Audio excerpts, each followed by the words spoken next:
give you a little hint. This is Archive episode 13. Give you a little hint. This is a character that we have done already, but this iteration I think deserves to be part of the archive. A few people have recommended it. Any guesses?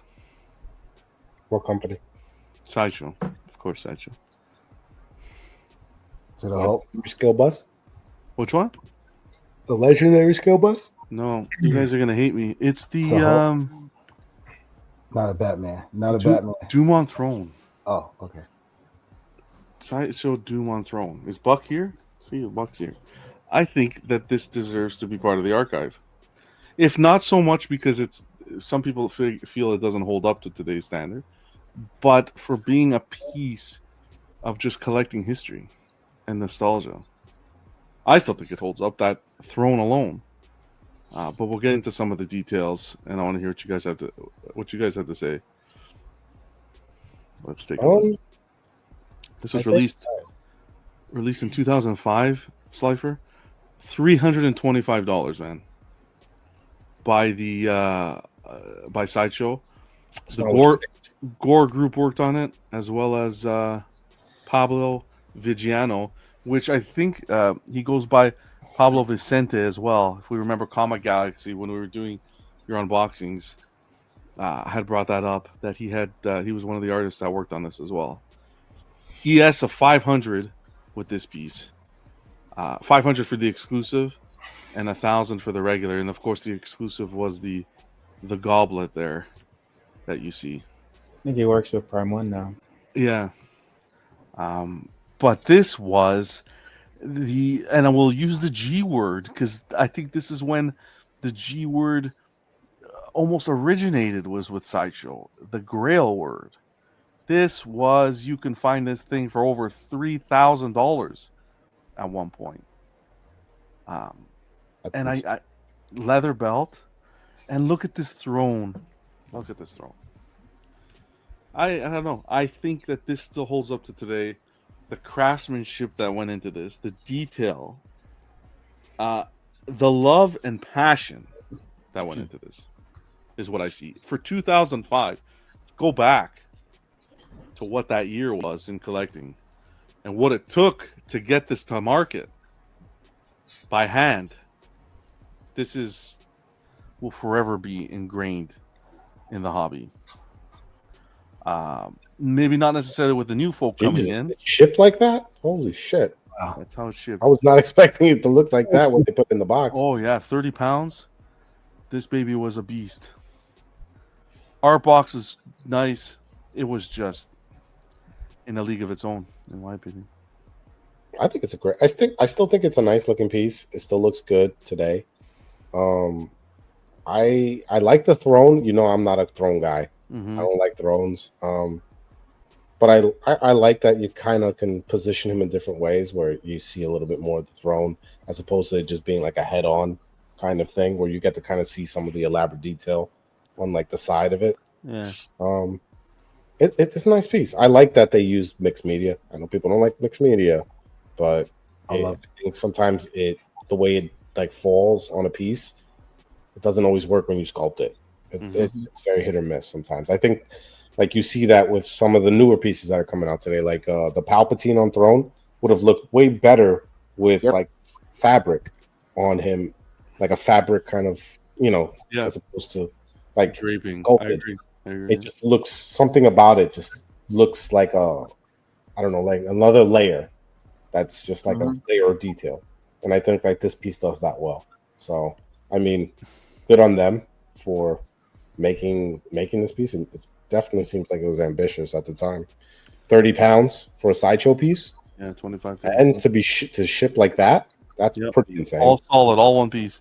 Yeah, that you don't see that too often. Jerry had to step off because he was having some internet issues, but he said, "Archive the throne, but throw away the Doom."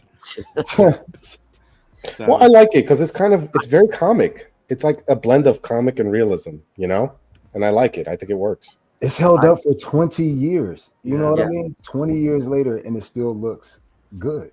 Yeah, I think it's a piece in person. I think it's a good choice for the archive. This piece kind of started a whole trend. I mean, it took a little while, but throne pieces. All of a sudden, then everybody wants to do a throne piece. Yeah. And this was all hand sculpted, and that throne is it's really well done. The level of detail that went Yeah, into exactly. And the I think rivets. just the goblet. It was that Yes. whole stand that the goblet is on. Yep. Correct. Was the Oh, it's the whole stand. Oh yeah, it's the goblet Mhm. and the whole stand as one. Oh yeah, Yeah. that's Yeah. yeah. I think they did a great job with this. I know you have this piece, Mm-hmm. and I think if I had this piece, yeah, I would hold on to it just as a kind of a tribute to a A different time. 100%. different time. Yeah. That's what it's all about. I agree with you completely. I- Like, look at the detail down here. Even You see the way they have him positioned where he's looking off to the side, so you get to appreciate the throne from this angle. yeah, Like you don't have to have him facing kind of too forward. It's more like, oh, what the hell are you doing here? Kind of thing. Like I like it, like a little bit of arrogance to it. And I like that for this piece. I think they try to do the same thing with the Thanos, where it's kind of like you have to position it at an angle to kind of really like get a look at it. precisely. So this paved the way for that to look like kind of like be like designed that way. So you get to appreciate the throne, like the seat itself. So I like that. I like this piece better than Thanos on throne. A plus. Wow, that's high praise. A plus says, FYI, this piece was inspiration for the custom dark side on throne. Yeah. Awesome. Oh wow. This piece is definitely it's one of the throne pieces that kind of like started that trend. Like Alan was saying, like it definitely sparked a huge like shift where people wanted this. They wanted this look. I agree completely. Graded says no bad angle. I agree. And then we have a few more shots here. Some color. John, I wanted to ask, how did you come by this? How did I come by this? Oh boy, Yeah. I wouldn't be able to tell you the year. This was more than 15.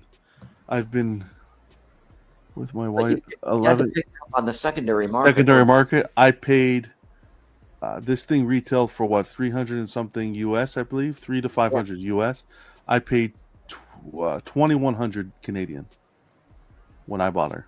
Well, when I bought them, 2,100.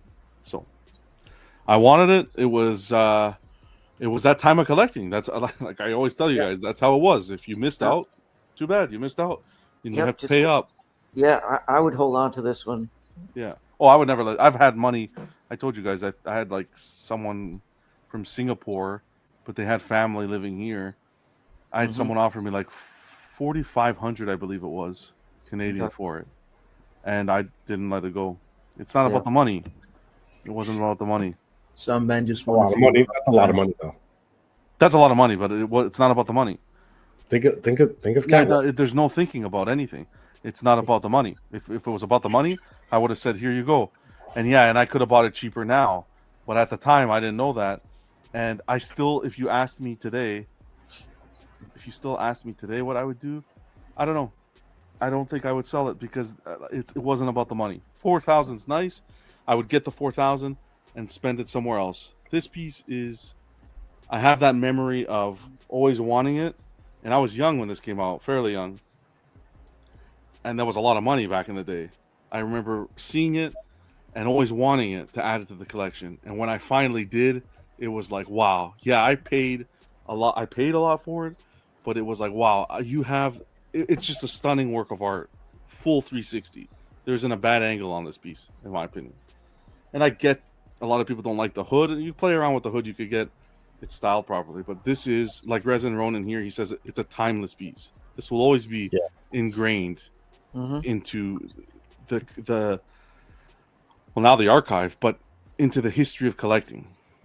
Anybody or the mother who collected back in the day knows this piece.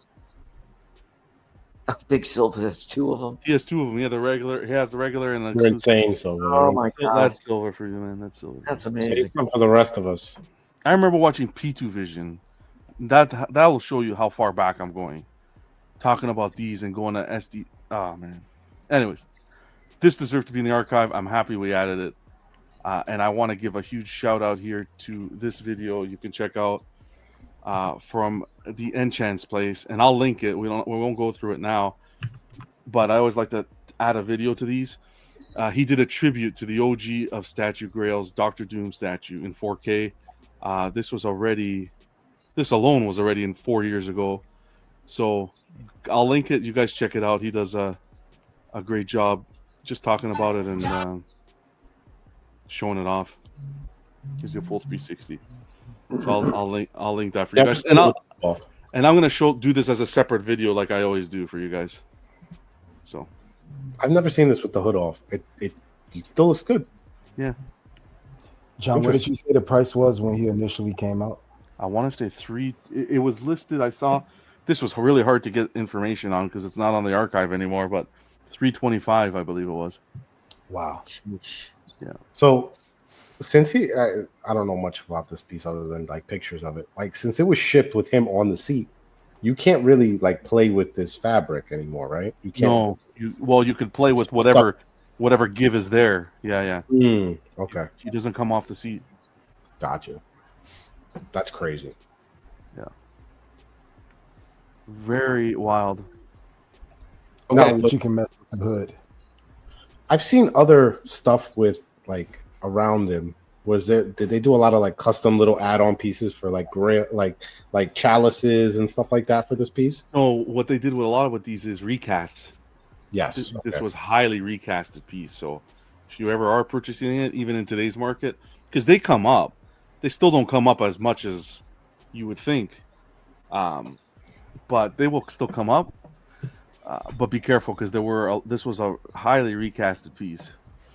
There's also a custom Doom on Throne where he's got like red carpeting on stairs going up to Throne, and they did a lot of proximity pieces for that piece. And I've seen people that have both, and they'll take those proximity pieces and put it around around the licensed one. So that might have been a lot of pictures that you saw.